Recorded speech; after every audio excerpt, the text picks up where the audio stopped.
이제 성경 안 읽고 뭐하니 열왕기하 6번째 멸망시대의 이사야서를 오늘 한 절반 정도만 살펴보려고 합니다.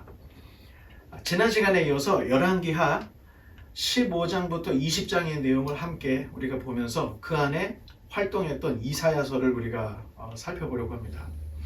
자, 열왕기하는 총 25장으로 되어 있죠. 그 중에 오늘 우리가 드디어 15장부터 이 20장까지 자, 이 안에 있는 내용 안에서 벌어진 사건들을 살펴보면서 보려고 하는데, 자, 한번 따라서 한번 해보겠습니다. 끝없는 반복만이 살 길이다. 자, 왕들의 이름이 너무 많이 나오죠. 북왕국은 총 몇 명? 19. 남왕국은 총 아달랴까지 합쳐서 20명. 우리가 이름들을 잘 모릅니다. 그래서 분열시대의 남왕국, 북왕국을 우리가 또 살짝 또 살펴볼 텐데, 자, 솔로몬 이후로 여로보암과 르호보암이 갈라졌습니다. 자, 한번 북왕국의 왕들의 이름을 분쟁시대 왕들 읽어보겠습니다. 시작! 여로보암, 나답, 아사, 엘라, 시므리. 그리고 남왕국은 르호보암, 아비암, 아사. 이때는 너무너무 열심히 싸웠어요, 둘이. 그래서 분쟁시대다. 우리가 이제 이렇게 이름을 붙였고요. 자, 그 다음에 자, 이름을 또 한번 읽어보겠습니다. 오므리, 아합, 아하시아, 요람. 이게 한 왕조입니다. 그리고 요사밧, 여호람, 아하시아. 자, 요때는 야합의 시대. 이름들까지도 비슷할 정도로 야합을 굉장히 깊이 했습니다. 자, 그리고 개혁시대에 자, 예후부터 한번 또 읽어보겠습니다. 시작! 예후, 요아스, 여로보암 2세, 스가랴. 자, 남쪽은 아달랴, 요아스, 아마샤, 우시야. 자, 여기까지가 개혁시대가 이제 되는 거고, 그 다음 그 이후부터는 멸망시대로 갈 수가 있는데, 조금 세분화하면 북왕국의 멸망시대, 그 이후에 남왕국의 멸망시대. 그래서 멸망시대도 전후로 나눌 수 있는데, 그냥 통합해서 우리가 보면, 자, 멸망시대 최초로 시작! 살룸, 무나헴, 부가이야, 베가, 호세아. 그리고 남쪽에서는 요담, 아스. 자, 이제 마지막 북왕국의 마지막 왕이었던 호세아를 우리가 함께 보려고 합니다. 자, 남왕국의 아하스의 요청으로, 기억나실지 모르겠습니다. 아하스가 하나님을 믿지 않고 의지했던 게 아시리아를 의지했어요. 그리고 이 가나안 동맹에도 참여하지 않았죠. 꿍꿍이 속이 있었던 거예요. 아수르에게 돈을 주고 북왕국을 쳐달라, 아람을 쳐달라, 이렇게 요청을 했던 거예요. 그래서 아하스의 요청으로 아시리아가 북쪽에서 가나안을 완전히 다 쑥대밭을 만들어 버렸습니다. 이때 아람, 이 르신이 멸망을 했고, 북왕국의 베가도 멸망을 했습니다.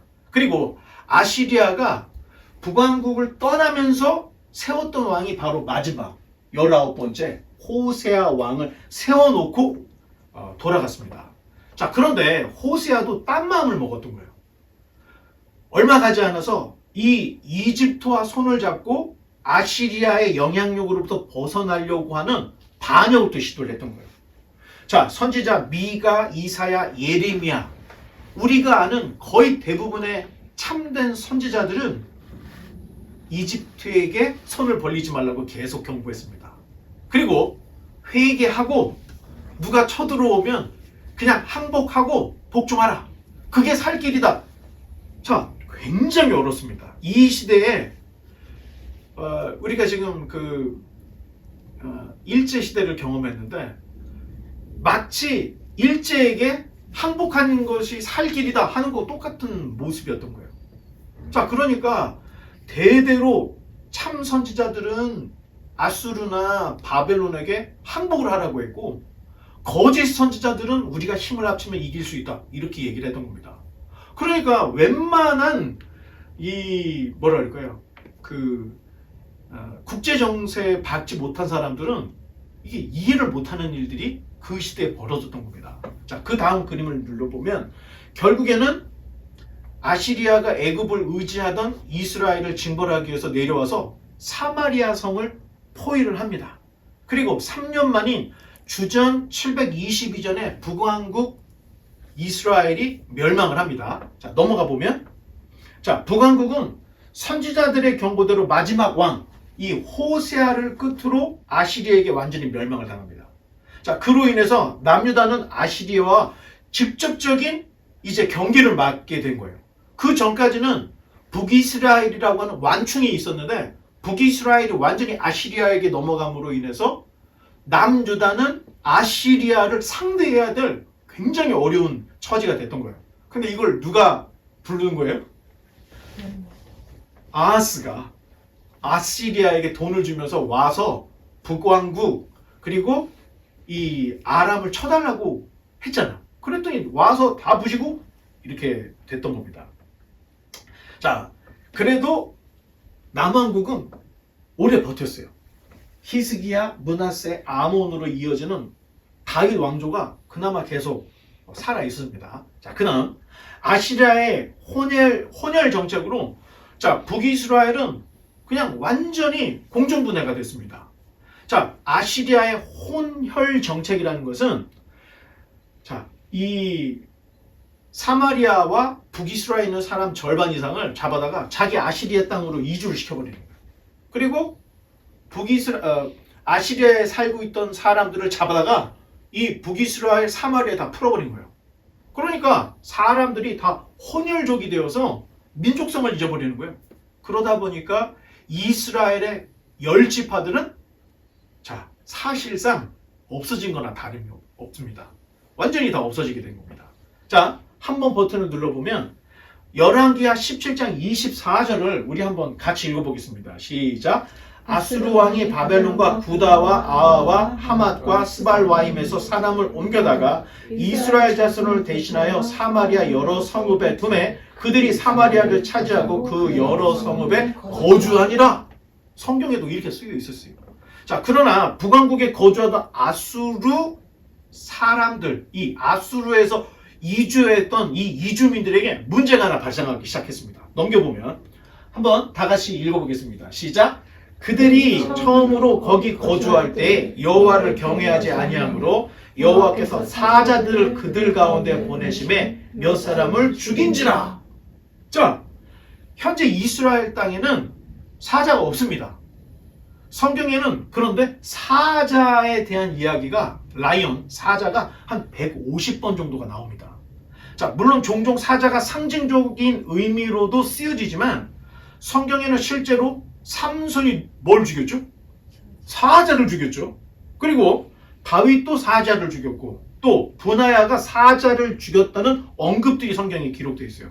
또한 사자가 사람을 죽였다고 하는 언급들도 있는데 그 중에 하나가 오늘 읽었던 이 본문에 사자들이 아수르 거민들을 죽였다. 이 얘기가 여기서 나오고 있습니다. 자, 과거에 아시아 사자는 소아시아, 그러니까 터키, 팔레스타인, 시리아, 메소포타미아, 인도 북서부에서 종종 발견이 됐습니다. 자, 고대 근동 주변의 사람들은 사자를 굉장히 두려워했고 영험한 존재로 이렇게 인식들을 하고 있었습니다. 더욱이 고대 바빌론의 주요 도로에는 자, 과거 바빌론의 주요 도로에 성벽을 보면 타일이 붙어 있는데 그 타일에 반짝반짝 빛나는 타일로 사자 모양을 해놓은 이런 모습들이 지금도 많이 발견이 되고 있는 걸 볼 수가 있습니다. 자, 12세기 후반에 팔레스타인에서 십자군 군인들이 사자를 사냥했다는 기록들이 있습니다. 자, 그 후로 이 지역에서 사자들이 거의 멸종했던 것으로 보여지는데 19세기에 메소포타미아하고 시리아에서 잠깐 사자가 있었고 20세기 초에 이란과 이라크에도 아시아 사자가 있었습니다. 보통 우리는 아프리카에 있는 사자들만 생각하는데 아시아에도 사자들이 있었다는 거예요. 자, 이러한 예상하지 못한 문제가 이 사마리아 북이스라엘에 거주하고 있는 아시리아 주민들에게 벌어졌던 거예요. 자, 그랬더니 이 사람들이 아시리아 왕에게 편지를 쓰기를 자, 그 다음 하나를 더 눌러보면 읽어보겠습니다. 시작. 아수르 왕이 명령하여 이르되 너희는 그곳에서 사로잡아 온 제사장 한 사람을 그곳으로 데려가되 그가 그곳에 가서 거주하며 그 땅 신의 법을 무리에게 가르치게 하라 하니 이에 사마리아에서 사로잡혀간 제사장 중 한 사람이 와서 베델에 살며 백성에게 어떻게 여호와 경외할지를 가르쳤더라. 자, 왕이 참 지혜로웠던 거예요. 제사장 하나를 잡아다가 어떻게 여호와를 섬기는지를 배워라. 그러면 되지 않냐? 자, 이렇게 답변을 했던 거예요. 자, 그랬더니 그 다음 그림을 보면 좀 읽을 게 있죠. 시작. 아수르 왕이 명령하여 이르되 너희는 그곳에서 사로잡아온 제사장 한 사람을 그곳으로 데려가되 그가 그곳에 가서 거주하며 그 당신의 법을 무리에게 가르치게 하라 하니 이에 사마리아에서 사로잡혀간 제사장 중 한 사람이 와서 베델에 살며 백성에게 어떻게 여호와 경외할지를 가르쳤더라. 그러나 각 민족이 각기 자신의 신상들을 만들어 사마리아 사람이 지은 여러 산당들에 두되 각 민족이 자기들이 거주한 성읍에서 그렇게 하여 바벨론 사람들은 수꽃붓옷을 만들었고 굿 사람들은 네르가를 만들었고 하마 사람들은 아사를 만들었고 아와 사람들은 미파스와 다르닥을 만들었고 스발와임 사람들은 그 자녀를 불살라 그들의 신 아드람멜렉과 아남멜렉에게 드렸으며 그들이 또 여호와를 경외하여 자기 중에서 사람을 산당의 제사장으로 택하여 그 산당들에서 자기를 위하여 제사를 드리게 하니라. 이와 같이 그들이 여호와도 경외하고 또한 어디서부터 왔든지 간에 그 민족의 풍속대로 자기들의 신들도 섬겼더라. 버튼 하나 더 눌러보면 도대체 사마리아에서 사로잡은 그 제사장이 누구였는지는 모르는데 도대체 여호와를 어떻게 경외하는지를 제사장도 모르고 있었다는 거예요. 아마 그때 정말로 참 선지자 내지는 의로운 제사장이 있었더라면 어쩌면 사마리아는 다시 하나님께 돌아올 수 있는 회복의 기회를 가질 수도 있었다는 겁니다. 그런데 어디서 하나 잡아온 제사장이 너희들이 섬기는 신도 섬기고 여호와도 섬기라고 하는 여로보암의 길을 그대로 가르쳤다는 거예요. 자, 그로 인해서 결국은 북이스라엘은 17장에서 완전히 끝나게 되는 내용을 우리에게 전해주고 있습니다. 자, 그 다음 이제 남왕국의 히스기야 왕을 조금만 살펴보려고 합니다. 자, 아버지 아하스에게 오랫동안 후계 수업을 받던 히스기야가 왕에 오르자마자 굉장히 정치를 잘했습니다. 그는 당시 가나안 지역을 장악하고 있던 이 아시리아를 자극하지 않으면서 조금씩 세력을 넓혀가기 시작했습니다. 그러나 결국 아시리아와의 충돌을 피할 수가 없었던 겁니다. 자, 아하스가 그랬듯이 이 히스기야도 아들이 므낫세를 공동 통치자로 앉혀놓고 후계 수업을 시작했습니다. 왜? 그 전까지는 왕들이 몰랐던 거예요. 자기가 죽으면 알아서 아들이 왕이 되겠지 했는데 그런 일들이 벌어지지 않는 걸 보고 왕들이 자기 아들을 미리 후계자로 정해놓고 후계 수업을 계속 하고 있는 모습들을 아하스, 히스기야에게서도 발견할 수가 있는데, 자, 히스기야에 대한 이야기는 여기까지. 하지만 이제 우리가 이사야로 들어가면 이사야가 히스기야에 대한 이야기를 너무 많이 하고 있기 때문에 자연스럽게 우리가 히스기야를 좀 더 살펴볼 겁니다. 자, 그 다음, 자, 북왕국을 삼킨 아수르 또는 아시리아라는 그 나라가 얼마나 컸는지, 여러분, 아시리아는 여기 이 수산 스메르 여기가 다 바벨론이에요. 바벨론이 다 아시리아 땅이었던 거예요. 그리고 남쪽으로 계속 왔고 이제 애굽도 자기 관할에 있을 정도로 아시리아는 정말로 제국으로서 부족함이 없었고 거의 600년간 상아시아를 지배했던 어마어마한 나라였던 겁니다. 우리 버튼 하나를 더 눌러보면, 자, 우시야 여로보암 2세 때 살만에서 4세가 왕에 있었고, 우시야에서 요담으로 또 여로보암 2에서 스가랴 살룸 므나임 베가 때 아술미라리 어렵죠. 자, 요 분이 왕이 있었습니다. 그리고 요담 아하스 베가 부가이아 마지막 호세아 있을 때 디글라 빌레셋 3세, 그리고 그때 왕위가 바뀝니다. 그래서 살만에서 5세까지, 그리고 호세아와 북왕국이 멸망하는데 사르곤 2세가 사마리아 성을 완전히 초토화를 시킵니다. 자, 여기서 끝이 아니에요. 그 아들 사네립이 왕이 되었는데 딱 히스기야 때 이제 남하 정책을 펴니다. 남유다까지 이제 거슬러 내려오려고 사네립이 이제 이런 것들을 하는 것을 볼 수가 있는데, 자, 그 다음 그림을 넘어가 보면 드디어 이사야 선지자 이야기가 시작이 됩니다. 자, 이사야의 이름은 여호와는 구원이시다. 자, 이런 뜻을 가지고 있습니다. 자, 그런데 여러분, 호세아도 그렇고 우리가 알고 있는 이 유대 수많은 선지자, 제사장 이름들에 구원이라고 하는 이름들이 많이 들어가 있죠. 하나님의 구원, 여호와의 구원. 그만큼 나라가 항상 풍전등화에 있었다는 거예요.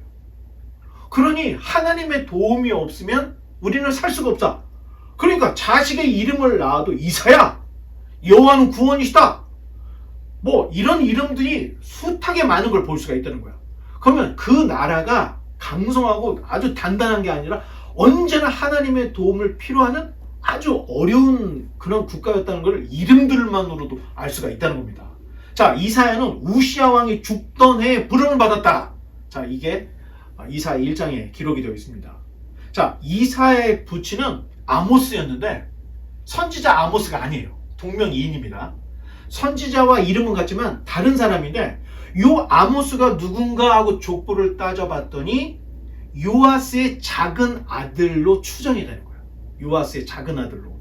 자, 때문에 이사야는 어떤 면에서는 왕가의 혈통을 받은 귀족 출신의 선지자였다는 거예요. 자, 그러니 이 선지자가 잘못을 해도 함부로 손을 댈 수가 없던 거예요. 귀족 출신이었기 때문에. 그래서 무려 60여 년간 선지자 활동을 했던 것을 볼 수가 있습니다. 아주 어렸을 때부터 선지자 활동을 해서 늙어 죽을 때까지 선지자 활동을 했다는 거예요. 그래서 60년을 활동을 했습니다. 자, 이사야는 이사야서를 보면은 굉장히 문학적인 기법을 많이 쓰고 있는 걸 볼 수가 있습니다. 여러분, 이사야가 총 몇 장이라 그랬죠? 66장이죠?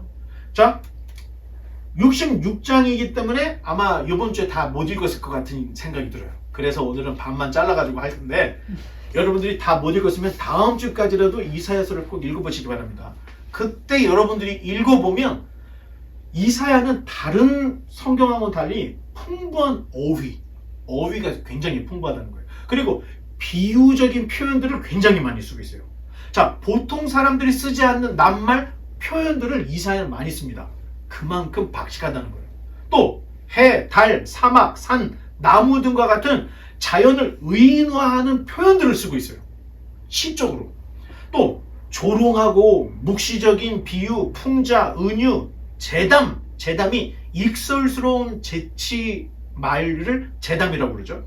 또 두운이라고 하는데 시의 첫머리를 갖거나 비슷한 글자의 그 음을 되풀이하게 하는, 뭐 예를 들면 뭐 망울망울 이런 그 두운 법칙들을 많이 쓰고, 유음, 같거나 유사한 소리를 계속해서 반복하는 그런 기법들, 이게 이사야서에는 굉장히 많이 나오고 있습니다. 그래서 다른 선지서하고는 비교가 되지 않은 풍부한 내용이 이 이사야에게는 담겨져 있다, 이런 걸 볼 수가 있는데, 자, 이사야의 예언은 청중의 동의를 얻으려고 한 것이 아닙니다. 자, 반응을 유발하기 위한 예언인데, 어떤 반응을 유발하려고 했냐면, 경건한 자들은 이사야의 예언의 메시지를 듣고 두려움을 느꼈던 거예요. 곧 멸망이 다가오는구나. 하지만 하나님의 구원과 새날이 다가오는구나. 이런 걸 느꼈다는 거예요. 그런데 불경건한 자들은 완고한 마음으로 이사야가 무슨 말을 해도 듣지 않으려고 했던 모습들, 이러한 반응이 이 이사야를 읽는 사람들로 하여금 딱 드러났다는 거예요. 그래서 이사야는 이런 그 반응을 유발하려고 내용을 썼다. 자, 이렇게 생각하면 됩니다. 자, 이사야는 총 66장이에요. 1장부터 24장 쭉 넘어가면은 또 넘어가. 25장부터 44장 또 넘어가. 예, 66장까지. 예, 진짜 이걸 언제 다 할까? 그런 생각이 들 텐데, 자, 이사야서는 내용 면에서 분량이 굉장히 크죠. 그래서 분류를 할 때 대선지서에 들어갑니다. 분량 문제입니다. 요엘은 3장밖에 되지 않지만 소선지서라고 얘기하지만 그 선지적인 권위가 적어서 소선지자가 아니에요. 내용이 크고 적은 것 때문에 대선지, 소선지로 이렇게 구분하고 있다는 것을 잘 알아서 선지자들은 다 하나님 앞에 같은 사역을 했다. 뭐 이사야만 큰 사역을 한 건 아니다. 이렇게 생각을 해야 됩니다. 자, 가장 많은 메시아에 대한 예언이 이사야서에 기록되어 있습니다. 우리 그 대강절에 구약 성경 읽고 신약 성경 읽을 때 제일 많이 인용했던 게 이사야입니다. 두 번째가 시편입니다. 메시아에 대한 예언은 이사야만큼 많이 기록한 구약 성경이 없습니다.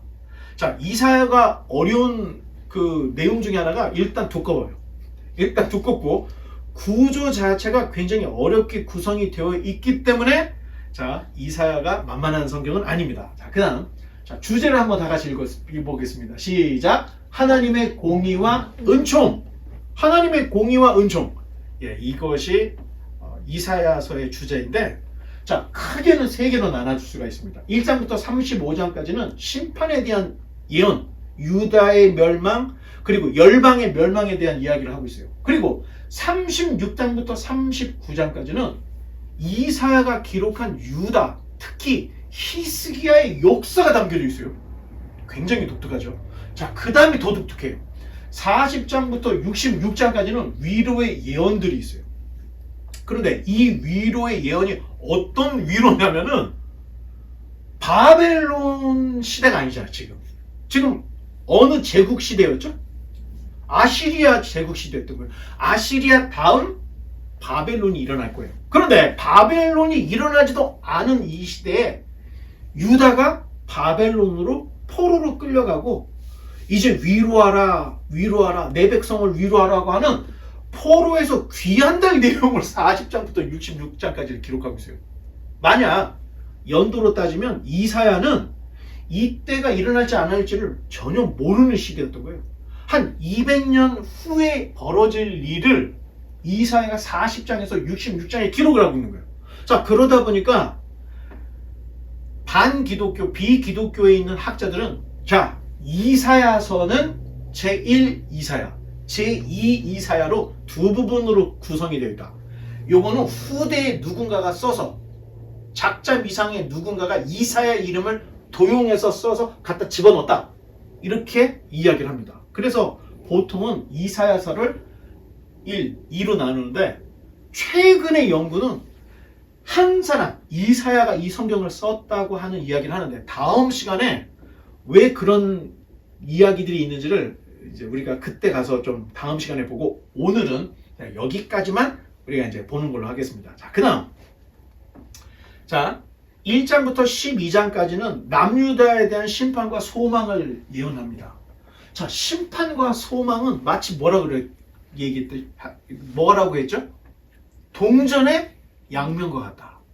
자, 심판이 없으면 소망은 이유가 없는 겁니다. 심판이 있기 때문에 심판에서의 구원, 소망이 있다는 거예요. 그래서 항상 예언자들이 이야기할 때는 너희가 심판을 당할 것이지만 하나님이 너희를 구원할 소망의 끈을 놓지 않았다. 자, 여러분 이 그림 제목이 뭐 같아요? 이 그림 제임스 와트라는 사람이 그린 그림인데 이 그림이 소망이라는 그 제목을 가지고 있습니다. 자, 옷이 어때요? 화려하진 않죠? 거의 누더기 수준이죠. 그리고 눈이 어떻게 됐어요? 눈을 다쳤는지 눈을 볼 수 없게 눈을 딱 가리고 있습니다. 자, 그리고 하프가 있는데 하프의 줄들이 잘 보일지는 모르겠지만 하프의 줄들이 어떻게 돼 있어요? 다 끊어졌어요. 그런데 하프의 줄이 딱 하나가 살아있는 거야. 그래서 이 제목이 지구 위에 앉아있는 뭐 이런 내용인데 이 제임스 와트라는 사람이 그린 소망이라는 그림인데 이게 딱 이사야 시대의 남유다를 표현할 수 있는 그림이다 생각해서 제가 그림을 한번 붙여봤습니다. 자, 남유다는 매를 맞아서 발바닥에서 정수리, 머리까지 성한 곳이 없을 정도 다 터져버렸어요. 자, 쥐어 터진 이스라엘의 모습이 마치 이런 거예요.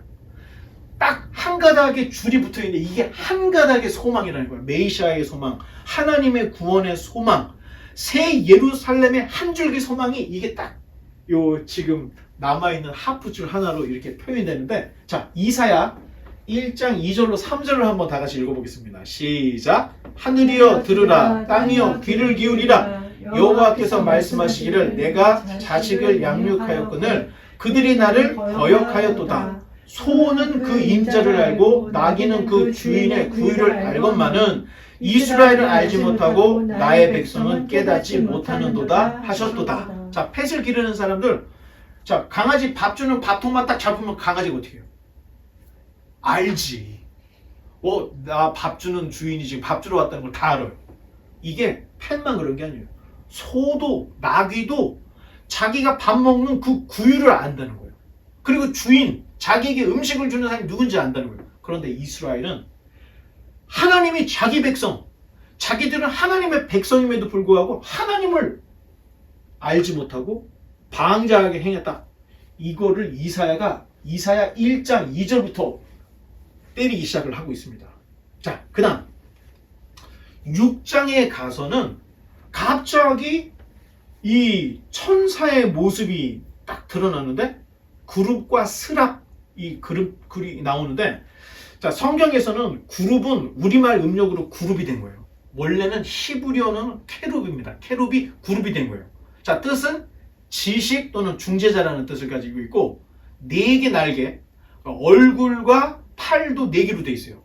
이 그룹은. 자, 빛나는 발 밑에 바퀴 모양이 있어요. 이거 이제 에스겔서 보면은 이 그룹에 대해서 더 이제 잘 볼 수가 있는데, 이번에는 여기 정도까지만. 자, 그룹 사이에 활활 타는 등불, 불 타고 있는 이 그룹이 왔다 갔다 하며 오르락 내리락 하는 그런 모습으로 이 그룹 천사가 나옵니다. 그런데 스랍이라고 할 때는 이게 라틴어에서 온 거예요. 스랍이. 자, 히브리어는 세라핌입니다.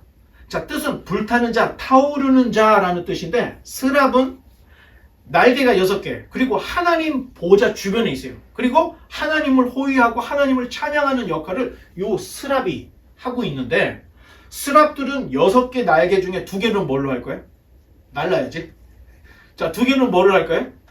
하나님 앞에서 자기 얼굴을 가려요. 2개는 뭐를 할까요? 자기 다리를 가리는 거야. 자, 그리고 계속해서 말하기를 거룩하다, 거룩하다, 거룩하다, 거룩하다. 하나님 앞에서 하나님의 거룩을 계속 노래해요. 자, 왜 이사야가 갑자기 이런 이 스랍의 모습을 보았을까? 자, 등장하는 스랍 천사들의 모습을 통해서 겸손이 뭔지 좀 알으라는 거예요. 하나님 가장 주변에서 하나님을 섬기고 있는 이 스랍들은 비록 6개의 날개가 있지만 2개로는 나르지만 2개로는 얼굴을 가리고 발을 가리고 있는 거야. 그리고 하는 일이 거룩하다, 거룩하다, 하나님을 찬양하는데 너희들 너무 교만하다는 거야. 천사도 하나님 앞에서 이렇게 예의를 갖추고 자기의 발을 가리고 얼굴을 가리고 하나님 앞에 이렇게 겸손한 모습으로 자기 사역을 하고 있는데, 너희들 전혀 하나님 앞에서 겸손하지 않다는 거야. 바로 우시야가 하나님 앞에 자기 마음대로 제사장 밀어내고 자기가 분향을 하다가 갑자기 뭐가 발했죠? 문둥병이 발했잖아. 바로 이 지금 6장은 이 우시야가 죽던 해에 봤던 환상인 거예요. 그러면서 하나님이 겸손이 무엇인지, 하나님 경외가 무엇인지 이 천사들의 모습을 통해서 좀 알아라. 그리고 너는 너무 교만해. 이런 이야기를 6장에서 하고 있는 거예요. 자, 그 다음. 자, 이제 이사야가 이 오랫동안 우시야 때부터 사역을 했기 때문에 아하스 시대를 거쳤던 거예요. 자, 아하스는 히스기야의 아버지죠. 이 아하스 때 어떤 일이 벌어졌는지를 우리 한번 읽어보겠습니다. 시작. 우시야의 손자 요담의 아들이 유다의 아하스 왕 때에 아람의 르신 왕과 르말리아의 아들 이스라엘의 베가 왕이 올라와서 예루살렘을 쳤으나 능히 이기지 못하니라. 자, 요때 받은 계시의 말씀인데, 자, 아하스가 남왕국 왕으로 등극을 했을 때 주변 나라들이 계속 괴롭혔습니다. 그 이유가 뭐라 그랬죠? 아하스가 아시리아를 견제하는 가나안 동맹에 참여를 안 했던 거예요. 그래서 미운털이 바뀐 거예요. 자, 그때 아하스가 왕이 됐을 때 북왕국의 베가, 아람의 르신, 르말리아의 아들, 얘네들이 동맹을 먹고 아하스의 남왕국을 쳐들어왔던 거예요. 자, 북왕국이 남왕국의 몇 배라 그랬죠? 대충? 10배, 10배. 엄청난 국력이 있던 거예요. 그런데 다메섹 르신과 합쳤으니 이 전세가 얼마나 막강하겠습니까? 그러니까 자기는 쟤네들이 내려오면은 자기는 감당을 못하는 거예요. 자, 그래서 덜덜덜덜 떨고 있는 거예요. 아하스가.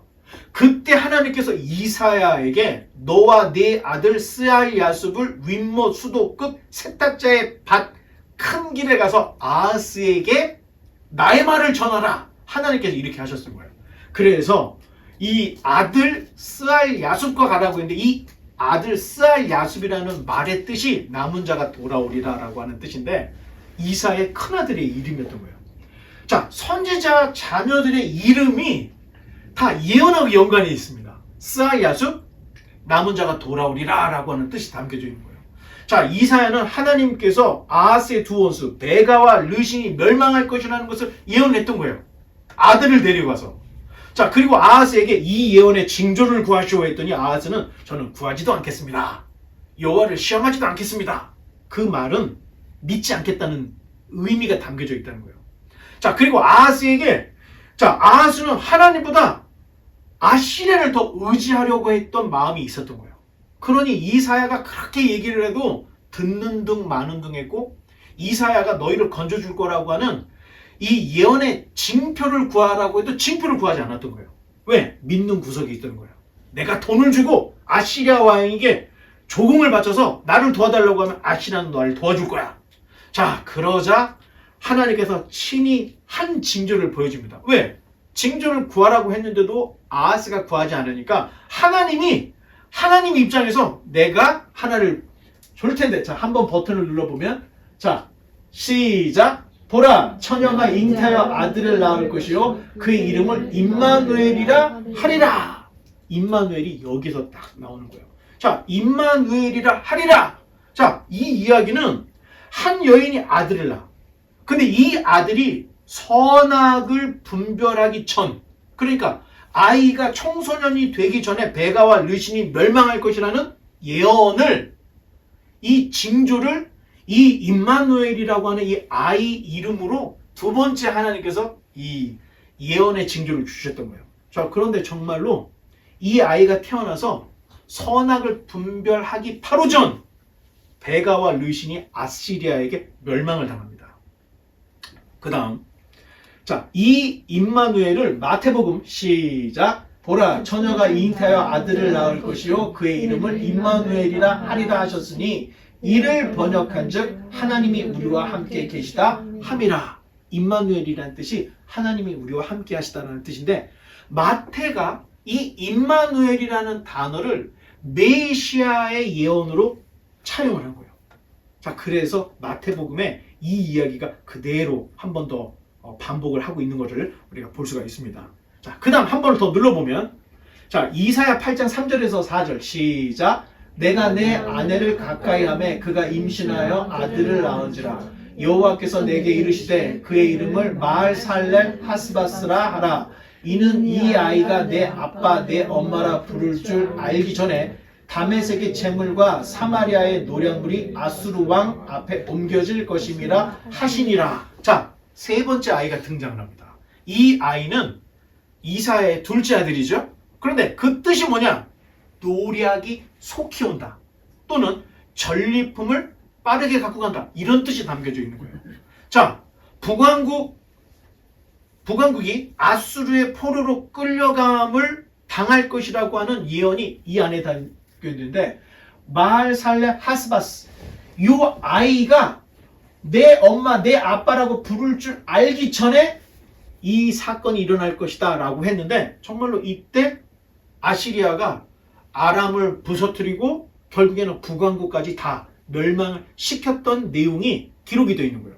자, 이사야가 오랫동안 사역을 했기 때문에 이 우시야 때 벌어졌던 일, 그리고 그 아들 요담 때 벌어졌던 일, 그리고 아하스의 때 벌어졌던 일, 이런 일들을 이사야서에 다 그대로 적고 있는 겁니다. 자, 그 다음 14장에 가서는 이제 교만에 대한 이야기를 하는데, 자, 한번 읽어보겠습니다. 버튼 한 번만 더 눌러주시면 시작. 너 아침의 아들 계명성이여 어찌 그리 하늘에서 떨어졌으며 너 열국을 없는 자여 어찌 그리 땅에 찍혔는고 네가 네 마음에 이르기를 내가 하늘에 올라 하나님의 뭇별 위에 내 자리를 높이리라. 내가 북극 지폐의 산 위에 앉으리라. 가장 높은 구름에 올라가 지극히 높은 이와 같아지리라 하는도다. 자, 이 이야기는 무슨 얘기냐면, 자, 타락한 천사가 지금 이 안에 5개의 이 내가 하리라, 내가 할 수 있다, 이 얘기를 하고 있는데, 첫 번째, 내가 하늘에 올라가리라. 두 번째, 내가 하늘의 뭇별 위에 내 자리를 높이리라. 세 번째, 내가 북극 지폐 산 위에 앉으리라. 내가 가장 높은 구름에 올라가리라. 내가 지극히 높은 이와 같아지리라. 이 얘기가 뭡니까?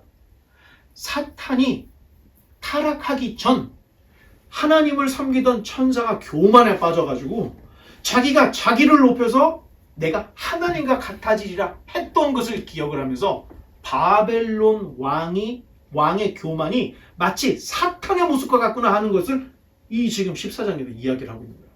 자, 계명성은 샛별이라고 하죠. 그런데 라틴어로는 루시퍼라고 이야기합니다. 그래서 우리가 사탄을 루시퍼 이런 얘기를 하죠. 이게 라틴어로는 루시퍼입니다. 자, 바벨론 왕의 교만에 대한 비유로서 하나님께 반역한 타락한 천사, 이 타락한 천사는 마귀, 또 이름이 있어요. 사탄, 이름이 또 있어요. 옛뱀, 또 용, 명함이 많죠. 자, 보통 사기꾼들은 전화기를 2개 이상 갖고 다녀. 내가 볼 때 명함도 여기 대표 저기 대표 하면서 항상 갖고 다녀. 이 사탄이 똑같다는 거예요. 신실하지가 못해. 여기 가서는 이 얼굴, 저기 가서는 저 얼굴. 그러면서 최종적인 목표가 뭐예요? 내가 하나님과 같아지리라. 이게 바로 사탄의 교만이라는 거예요. 그런데 바벨론 왕뿐만 아니라 열방이 다 바벨론 왕과 같이 타락한 천사와 같이 교만에 빠져 있다는 거예요. 그래서 유다뿐만 아니라 열방이 다 심판을 받으리라. 자, 이런 이야기를 지금 14장에서 이사야가 이야기를 하고 있습니다. 자, 그 다음은 좀 독특해요. 자, 이사야 36장부터 39장은 마치 지금 우리가 읽었던 열왕기 하에 있는 내용하고 너무 똑같아. 아예 단어, 문장이 거의 다 이렇게 맞춰놓고 보면 똑같이 흐르고 있는 걸 볼 수가 있는데, 히스기야와 사네립. 여러분, 사네립이 누구라고 그랬죠? 아시리아의 왕이었는데 히스기야 때 남왕국을 침공했던 왕이었다고 아까 그림에서 보여줬죠. 이 사네립과 히스기야의 전쟁이 이사야 36장부터 39장이 그대로 기록이 되어 있습니다.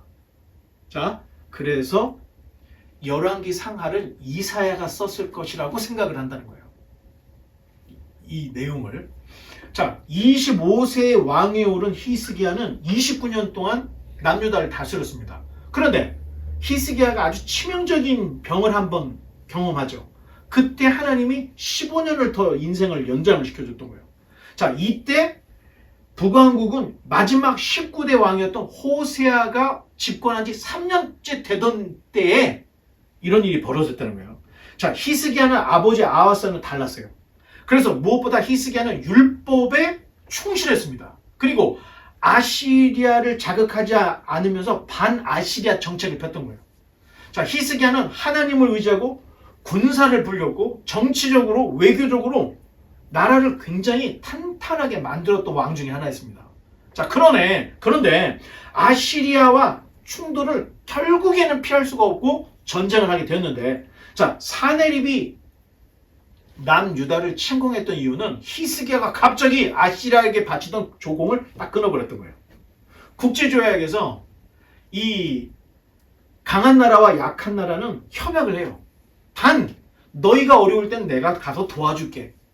그런데 가장 큰 조건이 뭐냐면 조공을 바치는 거예요. 그런데 이 조공을 끊어버리면 계약 파기가 돼서 이 큰 나라가 작은 나라를 이렇게 침공을 하는데 이 위가 히스기야의 다윗성입니다. 여기 지금 이 수많은 아시리아 사람들이 와가지고 이 성을 공성전을 벌여갖고 다 부시는 거예요. 여기가 여부스, 옛날에 이야기했던 여부스 산에 있는 시온산의 다윗성이었습니다. 이런 이제 전쟁이 벌어지는데 이건 조감도입니다. 그림입니다. 자, 사네립의 침공을 보면 자 우리 하나를 더 넘겨야 되겠죠? 자, 사네립의 정보력이 대단했어요. 그리고 군사력은 상상을 초월했던 거예요. 자, 개전 초부터 순식간에 남유다의 주요 도시들을 사네립 다 파괴를 해버리는 거예요. 자, 사네립은 주력 부대를 두 개를 나눴어요. 하나는 남유다의 도시들을 파괴했고 하나는 바로 예루살렘으로 속전속결로 그냥 들어갔죠. 자, 그 다음 그림을 하나를 보면은 그렇죠. 히스기야는 사네립이 내려올 거를 예상했던 거예요. 왜? 조공을 끊으면 내려온다는 걸 알고 만약에 사네립이 내려오면 내가 어떻게 이 나라를 막아야 될지를 고민하는 거예요. 자, 예루살렘은 자 이쪽이 그 지중해입니다. 여기가 사해, 여기가 요단이고 예루살렘이 이 산악지대에 있는 거예요. 산악지대. 그러면 전쟁을 할 때는 처음부터 산을 타고 와서 전쟁을 하지 않은 거예요. 보통 낮은 평야, 요 해안 도로를 통해서 북쪽에 있는 아시리아 병사들이 내려옵니다. 그러면 쭉 내려오다가 예루살렘이 있는 곳에서 올라가기 좋은 데에서 방향을 전환해서 분명히 예루살렘을 올라올 거는 알고 있었는데 요 터닝하는 요 부분에 라기스라는 성이 있었습니다. 원래는 작은 도시였는데 히스기야가 여기를 엄청나게 강력한 이 성곽을 둘러서 분명히 아시리아가 오면은 여기를 거칠 거라는 것을 예상을 하고 여기를 아주 두툼하게 지금 이 라기스 성을 단단하게 해뒀던 겁니다. 그런데 사네립의 군대가 얼마나 강했는지 이 라기스 성이 하루를 넘기지 못했던 거예요. 그냥 한 방에 그냥 와자장 넘어지고 말았던 거예요. 자, 불안하게도 라기스 성은 오래 버티지 못하고 사네립은 여기를 전투를 하다가 자기 군사의 절반을 다르단 랍사리스 랍세게에게 맡겨서 바로 예루살렘으로 보내버립니다. 이 전쟁을 하면서 군대를 반 이상을 여기다 보내버렸던 거예요. 자, 그 다음. 자, 히스기야 당시 아시리아 왕이 아시리아 왕이었던 사네립이 남긴 비문이에요. 이게 비문. 그리고 성벽에 있는 라기스 성 전투를 이렇게 조각으로 부조로 해놨는데 자, 이 비문을 보면 히스기야가 내게 굴복하지 않자 나는 그의 견고한 도시 46개를 포위하고 공격했다. 이 안에 지금 그렇게 쓰여 있는 거예요. 그리고 히스기야는 예루살렘에 갇혀 있다가 니느웨, 아시리아의 수도가 니느웨죠. 니느웨에 금 30달란트와 은 800달란트를 보냈다. 이게 지금 여기에 써 있는 거예요. 자, 그러면 금 30달란트. 여러분, 지난 시간에 호세아 이야기할 때 금 1달란트가 오늘날 얼마에 해당한다 그랬죠? 20억. 금 1달란트가 20억이에요. 그런데 금 30달란트를 이 배상금으로 요구했던 거예요. 그러니까 이 지금 히스기야 난리 난 거예요. 이 돈이 어마어마한 돈을 요구해요. 거기서 끝난 게 아니에요. 성경에는 300달란트를 기록했는데 요 부조에는 은 800달란트를 받았다고 써 있어요. 은 1000달란트로 무나헤민가가 그 아수르 왕에게 돈을 주고 그 왕권을 샀다고 지난 시간에 얘기했잖아요. 그런데 지금 이 사네립은 히스기야에게 금 30달란트, 은 800달란트를 내놔라. 이렇게 이야기했던 거예요. 그리고 노예들도 보내라. 자, 히스기야는 이 막대한 전쟁 배상금을 만들기 위해서 심지어 성전 문에 덮여있던 도금되어 있던 금까지 다 벗겨낸 거예요. 성전 문에 있던 금까지 다 벗겨낸 거예요. 그래서 이 돈을 줬던 거예요. 자, 그런데 사네립이 이 돈을 받고 돌아갔습니까? 안 돌아갔습니까? 이 어마어마한 돈을 며칠 내로 모아서 가지고 온 거 보니까 돈 더 있구나. 안 가. 사네립이 안 가고 더 전쟁을 벌이는 거예요. 자, 니느의 궁전에 이 라기스성 싸움이 있는데, 자, 요 지금 공성전을 벌이고 있죠? 위에서는 막 화살을 쏘고 밑에서는 막 투석기로 막 하고 있는데 결국에는 어떻게 되세요? 라기스성 사람들이 다 장대에 매달렸는데 사이에 이게 다 몸에 껍데기가 벗겨져 있는 채로 이렇게 다 올라간 거예요. 아시리아는 성문을 열면 자기 포도나무를 가꾸고 살 수 있게 해주는 거예요. 조국만 내라. 그런데 성문을 걸어 잠그면은 애부터 어들까지 다 잡아 죽입니다. 아예 그냥 싹 쓸어버립니다. 그래서 아시리아가 덤빌 때 왕들이 고민을 하는 거예요. 성문을 열 것인가? 조공을 바치면서, 아니면 죽기 살기로 싸울 건가? 둘 중에 하나밖에 없는 거예요. 호세아가 그랬던 거예요. 북이스라엘의 마지막 왕이었던 호세아가 문을 걸어 잠그고 3년 동안 버텼던 거예요. 그러다가 다 죽은 거죠. 이때도 똑같은 일이 벌어졌던 거예요. 라기스성 완전히 다 초토화돼 버렸습니다. 그 다음 그림. 자, 히스기야는 이 전쟁을 위해서 정말로 엄청난 노력을 했어요. 왜? 북왕국의 지금 호세아가 어떻게 멸망했는지를 자기 눈으로 똑똑히 봤던 거야. 자, 그렇다면 아시리아에게 조공을 끊고 사내니까 전쟁을 하면 보통 준비를 해서 안 돼요. 첫 번째, 외교적으로 애굽의 도움을 딱 청했다고요. 우리가 아시리아와 전쟁을 하면 당신네들이 이 전차를 몰고 와서 우리를 도와주십시오. 약속이 돼 있었던 거예요. 두 번째, 사네립의 침공을 예상해서 아까 봤던 그 라기스성을 아주 단단하게 해뒀던 거예요. 세 번째, 예루살렘이 포위될 것을 예상하고 오랫동안 버티기 위해서, 오랫동안 버티려면 뭐가 있어야 돼요? 물이 있어야 되잖아. 물을 하기 위해서 기온샘에서부터 지하 터널을 뚫어서 실로암 목까지 물이 흘러나오게끔 실로암 이 히스기야 터널을 만들었던 거예요. 자, 우리 사무엘서 볼 때 여부수성 얘기할 때 그 얘기했었죠. 그 터널이 지금 여기서 히스기야 터널을 만들었던 거예요. 이 터널을 보다가 엘란이라는 사람이 수직 터널 갱도를 발견했던 거예요.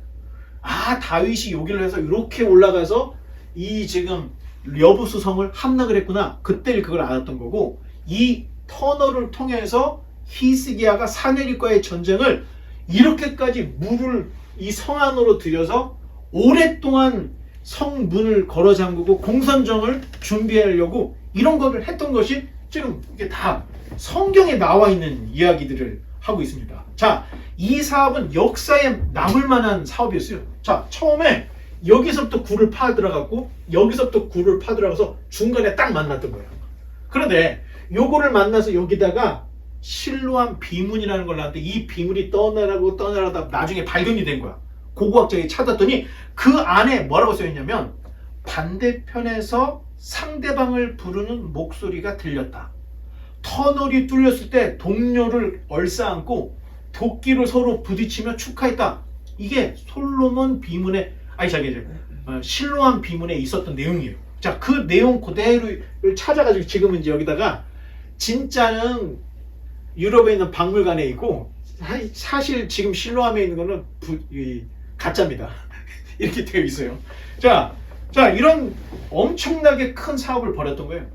자, 그 다음 버튼 하나 더 눌러보면, 자, 그런데 히스기야의 이런 노력이 전세를 역전시키지 못했던 거예요. 사네립은 전쟁 배상금을 받고 돌아가지 않았죠. 히스기야는 사네립이 보낸 편지를 보고 통곡을 하며 울었습니다. 그리고 이사야 선지자에게 사람을 보내서 편지를 쓰기를, 자, 하나 버튼을 더 눌러보면, 자, 읽어보겠습니다. 시작. 오늘은 환난과 책벌과 능력의 날이라. 아이를 낳으려 하나 해산할 힘이 없음 같도다. 당신의 하나님 여호와께서 랍사게의 말을 들으셨을 것이라. 이게 지금 너무나도 어려운 있는 거예요. 자, 사네립의 메시지는 뭐냐면은 너희가 성문을 열면 너희의 포도 열매를 먹을 수 있다. 내가 온 것은 너희 하나님 여호와의 명령으로 내가 온 거야. 그러니 기도해도 소용이 없어. 히스기야는 여호와께 열심을 하면 너희를 구원해 준다고 거짓말을 하지만 하나님이 나를 보내서 온 거야. 오로지 항복만이 너희들이 살 길이다. 그 어떤 신도, 어떤 도시도, 어떤 나라도 나를 이기지 못했어. 너희가 애굽의 말과 전차를 기대하지만 애굽의 말과 전차는 오지도 못할 거야. 랍사게가 이런 편지를 써서 히스기야에게 돌려준 거예요. 그랬더니 히스기야 이 편지를 읽고 덜덜 떨면서 성전에 가서 이 편지를 탁 깔아놓고 하나님께 통곡하며 기도하면서 이사야에게 이런, 지금 애를 낳으려고 하는데 힘이 없어가지고 죽게 생겼다. 나는 지금 이 얘기가 너무 절박한 것 같아요. 여러분, 애기 낳는 거 못 봤죠? 저는 낳아보진 않았지만 바로 옆에 있는데 진짜 애기 낳는 게 쉬운 일이 아닙니다. 그런데 힘이 없어서 애를 출산을 못할 지금 위기라는 거예요. 엄청나게 지금 위태로운 상황이라는 것을 이사야에게 이런 편지를 써서 보냈던 거예요. 자, 사네립의 정보력이 대단했어요. 이미 히스기야가 무엇을 어떻게 준비하고 있는지를 다 꿰고 있었던 거예요. 그래서 라기스 성, 그거 별거 아니라 그냥 와자자장 46개 성을 다 부셔버렸던 거예요. 그리고 애굽은 절대 모지 못한다. 너희들이 하나님을 의지하지만 사실은 내가 하나님이 보내서 온 거야. 이 정도까지 얘기할 거라면은 히스기야가 사네립과의 전쟁을 해서 준비했던 게 다 공개가 됐다는 거예요. 사네립은 이미 이 니느웨에서 지금 히스기야가 뭘 하고 있는지 다 보고 알고 있었다는 얘기예요. 자, 이렇게 어려운 전쟁을 하게 됐던 겁니다. 결국 히스기야는 이 모든 일이 물거품이 된 것을 알고 이제 마지막으로 하나님께 울부짖고 기도를 하고 있습니다. 자, 그랬더니 정말 희한한 일이 벌어져요. 자, 열왕기 하 19장 35절에서 37절을 읽어보니까 그날 밤에 여호와의 천사가 아시리아의 진으로 나아가서 아시리아군 18만 5천 명을 죽였더라. 너무 간단하게 써있죠. 자, 백성이 이튿날 아침에 일찍 일어나서 보니까 18만 5천 명 아시리아 병사들이 다 죽어 있는 거야. 자, 아시리아 왕 사네립은 그곳을 떠나서 니느웨 자기 수도로 돌아갔는데 신하들의 반란으로 바로 암살되었고 사네립의 아들이었던 에살핫돈이 아시리아의 왕이 됩니다. 왕이 바뀌어버립니다. 하나님이 이사야를 통해서 히스기야에게 얘기했던 그대로 모든 일들이 벌어지게 됐던 거예요. 자, 탈무드 전승에 의하면 하나님이 보낸 천사는 가브리엘이었다. 그리고 이 날이 6월절 저녁에 가브리엘이 18만 5천의 아시리아 병사를 다 죽였다. 이건 탈무드 전승에 나와 있는 얘기입니다. 그때 이스라엘 백성이 감격하여 불렀던 시편이 바로 시편 46편이었는데 한번 눌러보면, 자, 한번 읽어보겠습니다. 시작. 와서 여호와의 행적을 볼지어다. 그가 땅을 황무지로 만드셨도다. 그가 땅 끝까지 전쟁을 쉬게 하시며 활을 꺾고 창을 끊으며 수세를 불사르시는도다. 이르시기를 너희는 가만히 있어 내가 하나님 됨을 알지어다. 내가 문 나라 중에서 높임을 받으리라. 내가 세계 중에서 높임을 받으리라 하시도다. 만군의 여호와께서 우리와 함께 하시니 야곱의 하나님은 우리의 피난처시리로다. 셀라. 이 내용이 이때 지어졌다. 자, 역사학자 헤로도투스는 이때 일을 기록을 하고 있어요. 뭐라고 얘기했냐면 갑자기 저녁에 들쥐들이 나타나가지고 들쥐들이 진영에 있던 아시리아 병사들의 활, 화살, 방패, 가죽 다 물어뜯었다는 거예요. 쥐들이. 그리고 전염병이 돌아서 아시리아군이 다 패전했다. 이거 역사가 헤로도토스가 전해주고 있는 전쟁사입니다. 자, 역사학자들은 그렇게 이야기했지만 성경은 여호와께서 보내신 사자가 아시리아 병사들을 다쳤다. 자, 이렇게 이야기를 하고 있습니다. 자, 그다음, 자, 요 전쟁 이후에 히스기야가 죽을 병에 딱 걸렸던 거예요. 자, 그의 병은 우리가 생각할 때 뾰루지, 몸에 난 아주 큰 종기 아니면 피부암 정도로 생각할 수 있는데 왜 그랬을까 생각을 해봤더니 저는 이런 생각이 들어요. 여러분, 전쟁을 하는데 왕이 뒷짐지고 있지 않잖아. 아마 히스기야가 사네립과의 전쟁을 이렇게 열심히 준비했다면 어쩌면 왕이 직접 갑옷을 입고 칼을 휘두르면서 지휘를 하지 않았을까. 그런데 지휘하는 중에 혹시 독화살이 스쳐 지나가거나 맞은 게 아니었을까. 저는 이렇게 생각을 한번 해봅니다. 자, 그래서 히스기야가 죽을 병에 뾰루지, 종기에 걸려가지고 죽을 병이 걸린 거예요. 그래서 히스기야의 죽음을 이사야 선지자가 딱 와서 너는 죽을 준비를 하고 유언을 써라. 그렇게 가버린 거예요. 그러니까 히스기야가 가만히 있다 보니까 너무 억울해. 자기가 이 전쟁에 위해서 얼마나 준비를 많이 했어. 자기가 할 수 있는 모든 것들을 통틀어서 이 전쟁을 어떻게든 국가를 막아내려고 했는데 실패했는 거야. 그런데 죽을 병까지 걸려 죽게 된 거야. 너무 억울해서 히스기야가 누워있는 침상에서 벽 쪽으로 얼굴을 대고 엉엉 울면서 통곡을 하면서 하나님께 그냥 부르짖고 기도를 했던 거예요.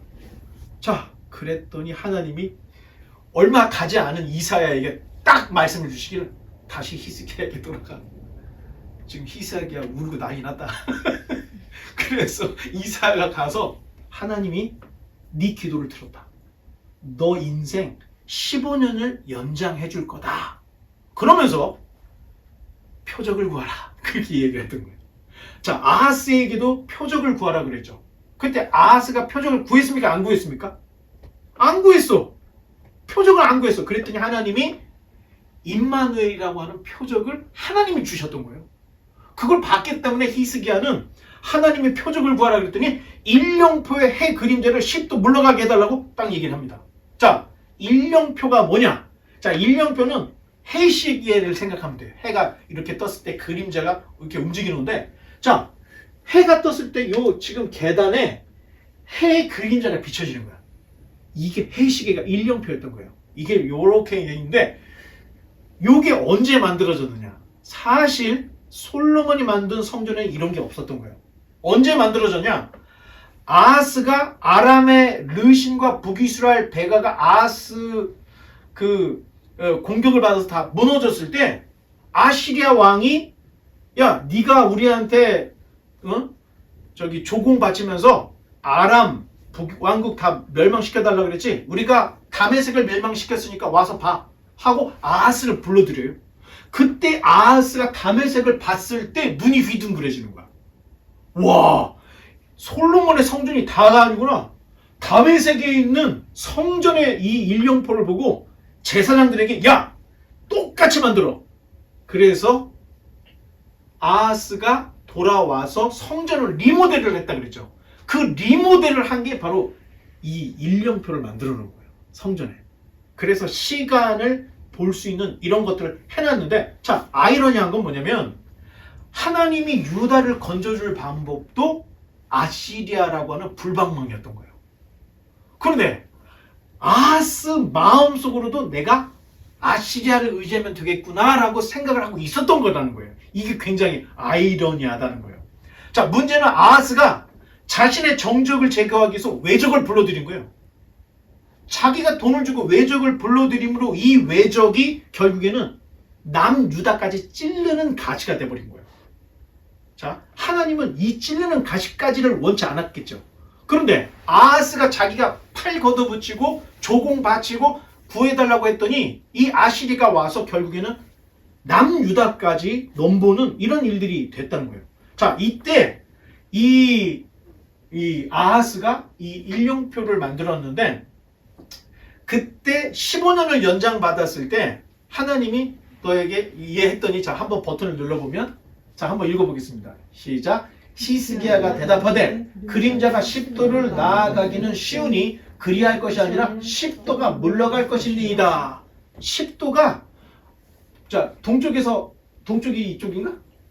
동쪽에서 해가 떠서 서쪽으로 치면 이게 당연히 뒤로 가잖아. 근데 이걸 앞으로 10도를 앞으로 가잖아. 근데 이거를 오히려 뒤로 가게 거꾸로 가게 해달라고 요구를 했던 거예요. 근데 그 일이 정말로 벌어졌다. 자, 그 다음.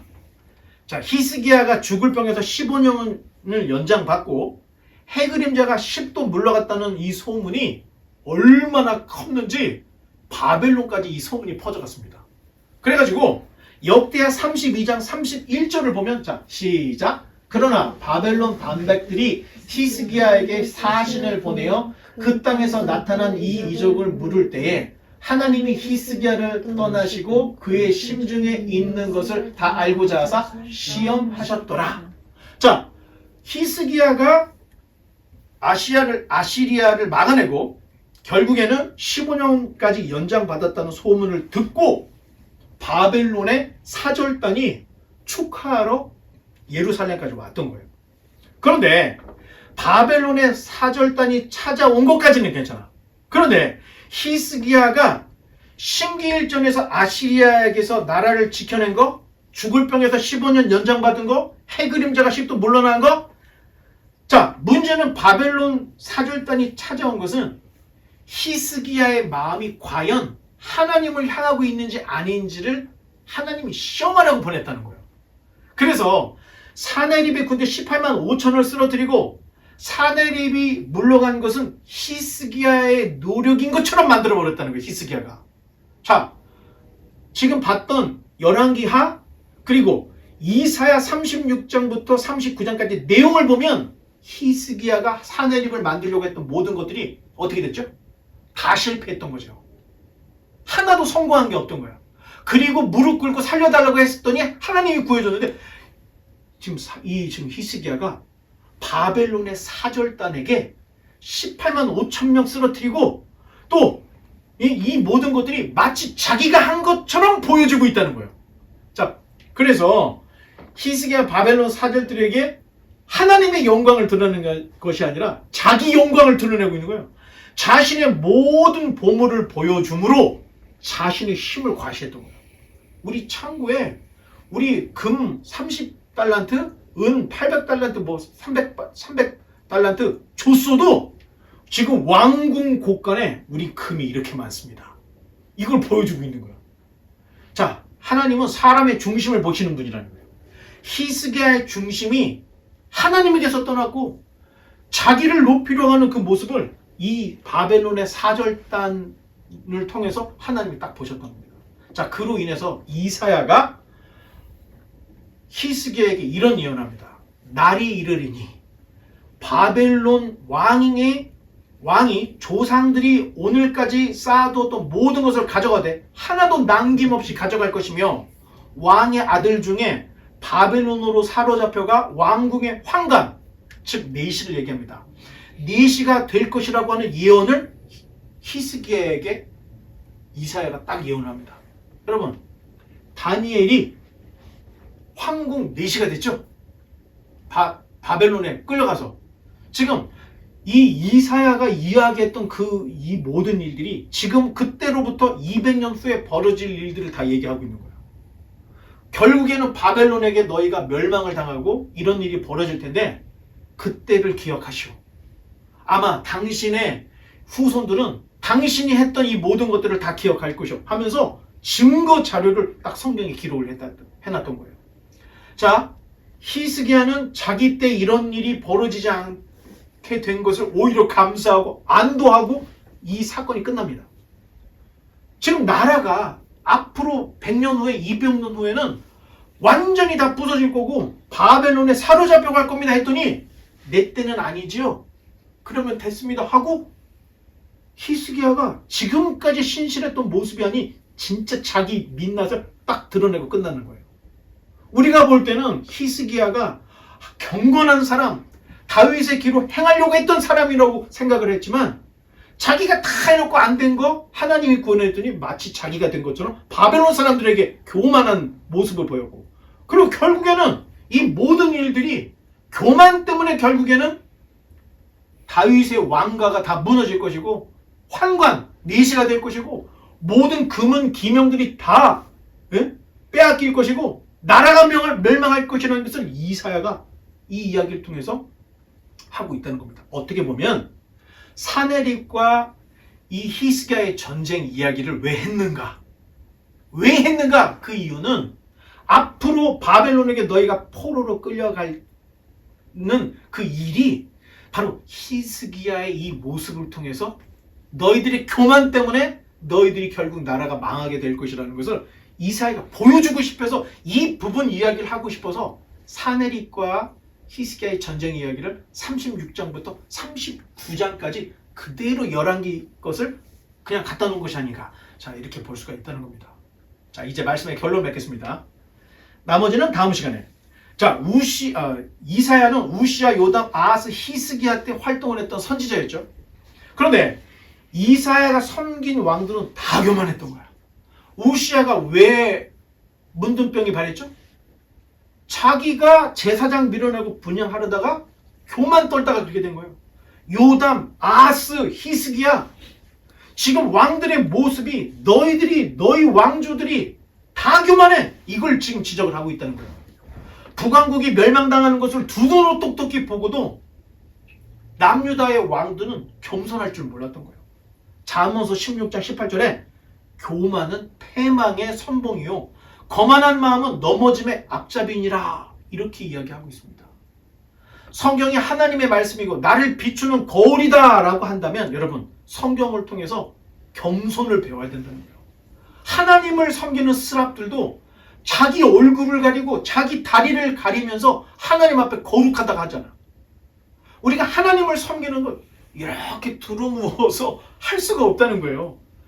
경건의 모습, 예배의 모습이 이런 천사들의 모습을 통해서 성경의 모습을 통해서 보여주고 있고 절대 교만하면 안 된다는 것을 유다의 왕들을 통해서 우리에게 보여주고 있다는 거예요. 하나님은 교만한 자를 물리치시고 겸손한 자에게 은혜를 베풀어 주신다고 야고보가 이야기를 하고 있습니다. 바라기는 겸손한 자에게 주신 하나님의 은혜가 저와 여러분에게 임하여서 하나님의 은혜 안에 거하는 저와 여러분 되시기를 주님의 이름으로 간절히 축원합니다. 기도하겠습니다.